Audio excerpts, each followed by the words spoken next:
क्या ये समझें कि हिंदू विरोधी सोच है ममता बनर्जी की? क्या तुष्टीकरण की ही राजनीति होती है जो बार बार बीजेपी भी आरोप लगा रही है? क्या आंखें इतनी बुरी तरह से बंद हो गई हैं?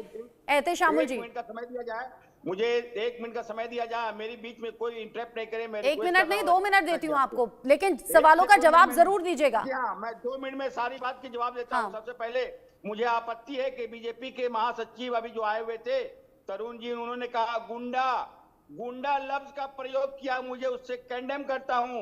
उनको ये मर्यादा भारतीय जनता पार्टी के एक महासचिव आज नेशनल टीवी पर बैठ करके गुंडा लफ्ज कर रहे हैं। उनको गुंडा अगर बोलना चाहिए तो वो अर्जुन सिंह को बोलना चाहिए, जो बोले हैं टीवी में दुनिया के सामने में, जो पूरा देश पूरा विदेश पूरा दुनिया ने कहा है कि बिहार से गुंडा लाएंगे, उत्तर प्रदेश से गुंडा लाएंगे और झारखंड से लाएंगे। नंबर 1।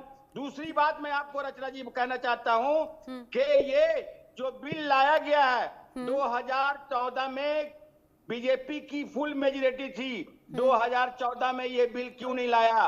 2019 में फुल मेजोरिटी थी, उस टाइम में ये बिल क्यों नहीं लाया? आखिर अभी ये बैसाखी के सहारे, 2 बैसाखी के सहारे ये सरकार है, ये अभी बिल क्यों लाया? मुझे इसमें आपत्ति है। और बिल जो लाया है तो वो हमारे मुसलमान के जितने भी आबाप व अजदाद के जगह थे जो के हम लोगों से छीना जाएगा, इसलिए कि रेल बिक गया, हवाई अड्डा बिक गया, सब कुछ बिक गया। मैं इंतजार कर रही हूँ, अभी भी टॉपिक पर आएंगे आप। आपकी जमीन बेचने वाले हैं, मैं इंतजार कर रही हूँ अभी भी।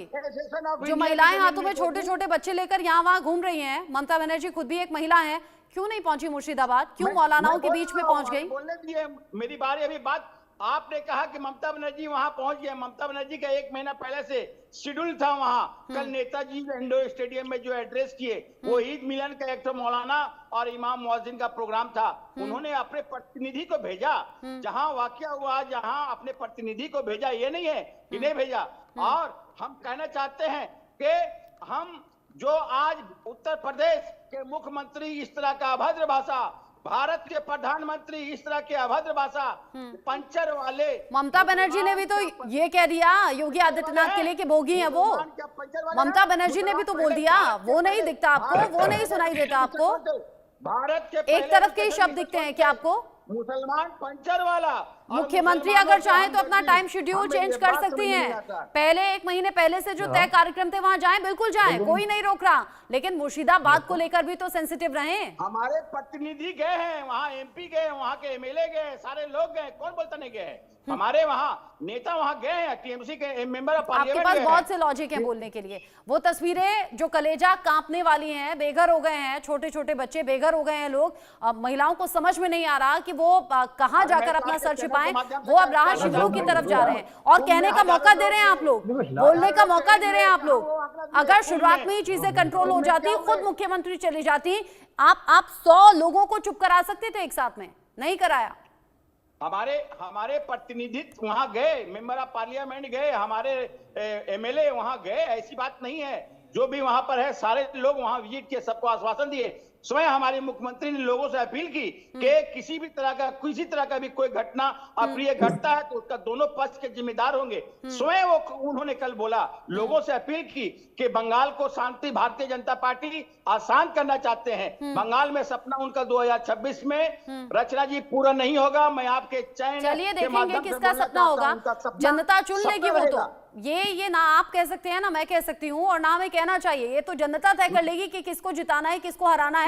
लेकिन जब शब्दों की बात आती है ना, सुनिए ना राष्ट्रीय महासचिव के शब्दों का जब आप ऐतराज कर रहे थे, गुंडा वो लोग भी बोलते हैं, गुंडा आप लोग भी बोलते हैं, लेकिन ममता बनर्जी ने उत्तर प्रदेश के मुख्यमंत्री को भोगी कहा है, वो भी ध्यान रखिएगा, उस पर भी सोचिएगा कि क्या एक मुख्यमंत्री को दूसरे मुख्यमंत्री के लिए ऐसे शब्दों का इस्तेमाल करना चाहिए या नहीं करना चाहिए। सोचिएगा।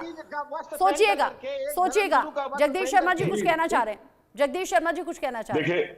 देखिए रचना जी, अभी आपने भारतीय जनता पार्टी के बड़े नेता को सुनवाया, तरुण चुग जी को, जिनका मैं भी आपत्ति जाहिर करता हूँ कि उन्होंने 2-4 शब्द बहुत गंदे किए। उन्होंने कहा कि बंगाल जल रहा है, बहुत अच्छी बात है भाई, बंगाल जल रहा तो बहुत दिन से मणिपुर भी जल रहा है। मैं समझता हूँ हर चैनल पे पूरा भारत जल रहा है, तो लग रहा है इन्होंने ऐसा काम करा। दूसरा उन्होंने कहा कि योगी जी को लेके आपने कहा कि जिस तरह की उन्होंने बात करी है कि भाई लातों के भूत बातों से नहीं मानते। एक मुख्यमंत्री के और एक साधु के ऐसे शब्द नहीं होने चाहिए, आपत्तिजनक बात है। तीसरी बात, ये तो बहुत आम सा आपने कहा मुहावरा है, जैसे- लेकिन लातों के भूत बातों से नहीं मानते, मतलब जो उपद्रवी हैं, जो दंगा करें, उन्हें फूल माला पहनानी चाहिए क्या? नहीं, ये संवैधानिक भाषा नहीं हाँ, है। मैं इस बात का समर्थन कर रही हूँ, दंगाइयों को पकड़िए, जेल में ठूसिए। ऐसा बोल सकता है? लातों के आप भूत गली बातों मोहल्ले- से नहीं मानते, मैं इस बात का समर्थन कर रही हूँ। जो कानून हाथ में लेकर धज्जियां उड़ा रहा है, जो दूसरों का घर जला रहा है, दूसरों की जान ले रहा है, उन्हें पकड़िए, उन्हें पकड़िए। रचना जी, आप समर्थन कर दिए तो आपको बधाई, आपको देश देख रहा है, आप करिए। हाँ, मैं